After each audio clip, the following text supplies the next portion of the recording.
मुख्यमंत्री पुष्कर सिंह धामी मुनस्यारी पहुंचे और पिथौरागढ़ जिले के दूरस्थ सीमांत गांव मिलम में आईटीबीपी के वीर जवानों और स्थानीय लोगों से मुलाकात की। उत्तराखंड के मुख्यमंत्री पुष्कर सिंह धामी ने कहा कि दुर्गम परिस्थितियों में भी राष्ट्र की सेवा में समर्पित हमारे जवानों की प्रतिबद्धता और सीमांत क्षेत्र के लोगों का सहयोग प्रेरणादायक है। इस दौरान जवानों के साथ बात कर राष्ट्र के प्रति उनके सेवा भाव और समर्पण को नमन किया। प्रारंभ करने के लिए हम लोग आवश्यक कार्रवाई करेंगे। आप सबको पता है, हमारे प्रधानमंत्री जी देश के पहले ऐसे प्रधानमंत्री हैं जिन्होंने आदि कैलाश, जोलिंगकोंग, गुंजी क्षेत्र, माणा क्षेत्र,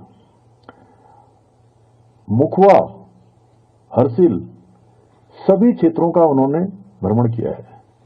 वो आजाद भारत के पहले प्रधानमंत्री हैं जिन्होंने इतने सीमांत क्षेत्रों का दौरा किया है। केवल दौरा ही नहीं किया है, इन क्षेत्रों पर काम करने वाले हमारे सेना के लोग, हमारे पैरामिलिट्री के, आईटीबीपी समेत सभी संस्थानों के लोग, सभी सुरक्षा बलों के लोग, उनके मनोबल को बढ़ाने का भी काम किया है। और इतना ही नहीं, उनकी कोई होली, दिवाली, अभी आपने देखा होगा, इस बार वो नेवी के लोगों के साथ थे। कभी सीमांत क्षेत्र में होते हैं, कभी वो किसी क्षेत्र में होते हैं, अलग अलग क्षेत्रों में, कभी सियाचिन में चले जाते हैं, कभी हिमाचल के किसी बॉर्डर पर चले जाते हैं। उनका हर काम भारत के सुरक्षा बलों का मनोबल बढ़ाने का भी होता है। और इस क्षेत्र में भी हमारे ग्रामवासियों का भी उन्होंने मनोबल बढ़ाया। और जोलिंगकोंग, आदि कैलाश की यात्रा के बाद, गुंजी क्षेत्र की यात्रा के बाद उस क्षेत्र में जाने वाले लोगों की संख्या भी बहुत बढ़ गई। और 2014 में उनके प्रधानमंत्री बनने के बाद अवस्थापना सुविधाएं, सड़क है, बिजली की सुविधाएं हैं, अन्य सुविधाएं हैं, इन सीमांत क्षेत्रों में पहुंची हैं।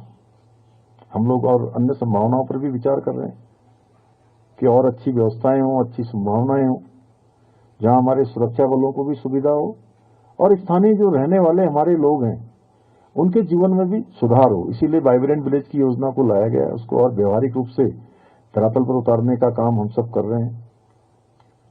मैं प्रधानमंत्री जी के साथ हमारे गृह मंत्री जी का भी, बहुत अमित शाह जी का भी धन्यवाद करता हूं कि हम लोगों ने उनके मार्गदर्शन में आईटीबीपी और स्थानीय लोगों के बीच में जो समझौता किया था उत्तराखंड सरकार के साथ, उनको सब्जियां, उनको अन्य जो मीट इत्यादि जो सप्लाई होता है वो स्थानीय स्तर पर किया जाए।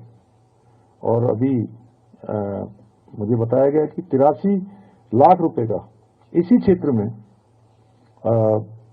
इतना क्रय जो है आईटीबीपी ने यहाँ के स्थानीय लोगों से किया है।